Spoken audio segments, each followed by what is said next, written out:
Okay students, आज हम जो बची हुई क्लास है उसे शुरू करेंगे। जैसा कि मैंने आप लोगों को बताया था, पढ़ाया था चेंजेस ऑफ टेंसेज में, कि जैसा आप स्क्रीन पे देख रहे होंगे, आई होप स्पष्ट दिखाई दे रहा होगा आप लोगों को।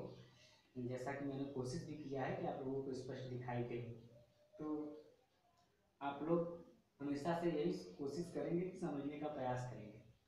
और मैंने आप लोगों को बताया था, मैंने नरेशन चेंज में बताया था, मैंने आप लोग को बता दिया है यूनिवर्सल चेंज कब हम माइनर चेंज करते हैं, कब हम मेजर चेंज करते हैं, change of tenses, change of personal pronouns.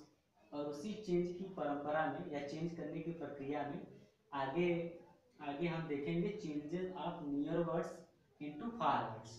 मतलब जब नरेशन में डायरेक्ट और इनडायरेक्ट हम बनाते हैं तो आप देखेंगे कुछ ऐसे शब्द होते हैं जो नज़दीक या क्लोजनेस का आभास दिलाते हैं, जिससे पता चलता है कि ये क्लोज है।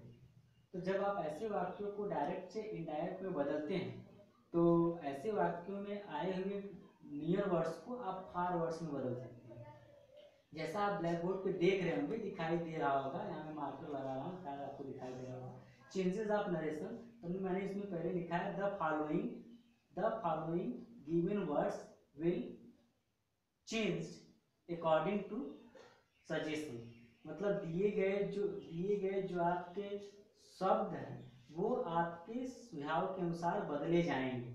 यहाँ पर आप देख रहे होंगे, यहाँ पर लिखा है डी, यहाँ पर लिखा है आई डी। मतलब डायरेक्ट में आए हुए ये सभी शब्द जब डायरेक्ट से इनडायरेक्ट में बदलेंगे तो डायरेक्ट में दिए गए ये सभी शब्द डायरेक्ट से इनडायरेक्ट बनाते समय उन्हें हम नियर वर्ड से फार वर्ड में बदल देते हैं। लेकिन यहाँ पर आपको एक चीज ध्यान ये देना है कि ये केवल फॉरवर्ड रिएक्शन कह सकते हैं आप, कि ये केवल डायरेक्ट से इनडायरेक्ट में बदलता है।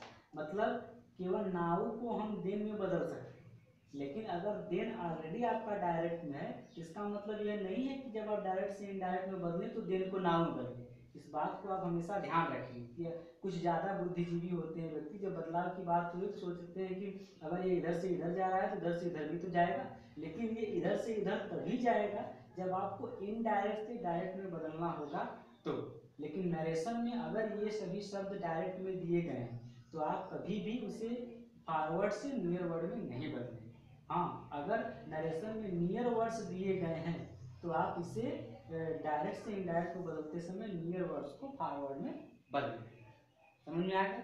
और मुझे लगता है कि आप लोगों को समझ में आ गया होगा। नहीं समझ में आएगा तो आप मुझे कमेंट कीजिएगा, बताइएगा कि सर ऐसी बात है। तभी मैंने नीचे एग्जाम्पल दिया, बताएंगे उसे। तो मैं एक बार पढ़ दे रहा हूँ। यहाँ पर मैंने लिखा है अगर रिपोर्टेड स्पीच में, डायरेक्ट के रिपोर्टेड स्पीच में अगर नाउ दिया है तो उसे हम देन में बदल देंगे।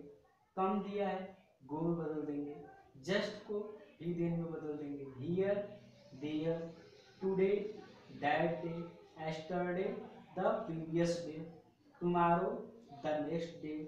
आपको यहाँ स्क्रीन पर दिखाई दे रहा होगा स्पष्ट। दिस ईयर, वीक अर्थात this year, this week, this month को जब ये सब आपके आएंगे लगे हुए तब आप इसे दैट ईयर, दैट वीक और दैट मंथ में बदलेंगे। इधर, इधर का मतलब होता है हियर, ये आपका पोएट्री में अक्सर यूज होता है इधर और दिधर।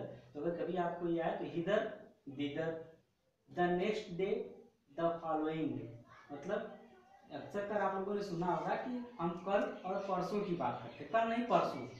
तो कल और परसों आने वाले के लिए भी इस्तेमाल होता है और बीते हुए भी इस्तेमाल होता है। तो हम एक दिन पहले तक को तो अंग्रेजी में लिख सकते हैं, हालांकि हिंदी में कहने के लिए हम कर सकते हैं कल, परसों, नरसों, सरसों, है ना। लोगों को कहने का मतलब होता है कि एक दिन पहले, लेकिन ऐसा कुछ नहीं था। कल और परसों, कल मतलब या तो एक दिन बीते हुए कल में एक दिन पहले, परसों या बीते हुए कल में एक दिन के पहले का एक दिन पहले, ऐसा। और आने वाले कल में एक दिन बाद का कल या आने वाला एक दिन बाद का।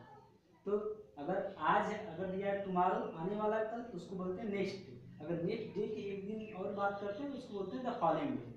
कभी कभी कुछ किताब में आप देखे होंगे तो टुमारो और स्लैश करके दिया होगा द फॉलोइंग डे, मतलब द नेक्स्ट डे या द फॉलोइंग डे। तो इसको, इसमें कोई कंफ्यूज होने की बात नहीं, दोनों प्रयोग होता है। हालांकि मैंने इसको अलग अलग करके लिख दिया है, तो आप स्पष्टता इसे समझने का प्रयत्न करेंगे। ठीक है, I hope so you better understand. आगे दिया है द प्रीवियस डे होना चाहिए यहाँ पर, ठीक है, समझ जाएगा। द प्रीवियस डे को बदलेंगे क्योंकि ये एस्टरडे को ऑलरेडी द प्रीवियस डे में बदला है, लेकिन जब प्रीवियस डे आएगा द डे बिफोर। आप कभी की किताब कुछ किताब में देखोगे तो स्टेरियो प्रीवियस डे और द डे बिफोर स्लैश करके दिया होगा, दोनों में बदले, लेकिन आप में से अलग अलग कर देना, आपको समझने में आसानी हो जाएगी।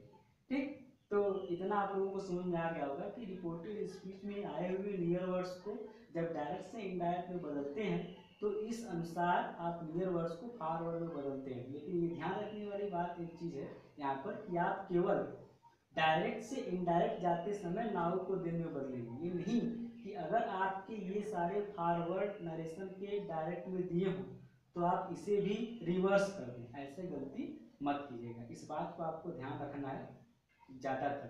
ठीक, अब आपको हम आगे एग्जाम्पल दिखाएंगे, आप लोग देखने की कोशिश कीजिएगा। तो जैसा कि आप नीचे स्क्रीन पे देख रहे होंगे कि नीचे एग्जाम्पल मैंने लिखा है, तो इस एग्जाम्पल में आप देख रहे होंगे example Ram said this is a cow. तो Ram said this is a cow.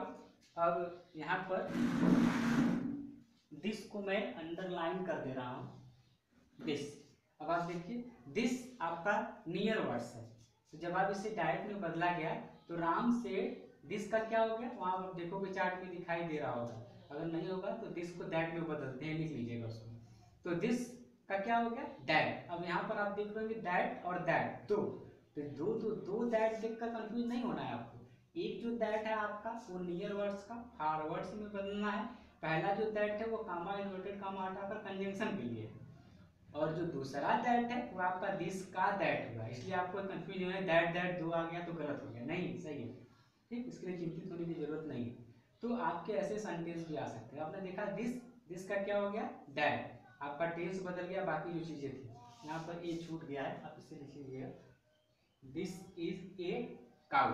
ठीक, नीचे देखेंगे ही सेड कम हियर, उसने कहा यहाँ आओ। अब यहाँ पर लिखा है कम, तो कम को हमने वहाँ चार्ट में लिखा है कम का गो, तो हियर भी लिखा है, तो हियर का क्या हो गया, देयर। तो ही सेड दैट, कम का हो गया गो, हियर का हो गया देयर, गो देयर।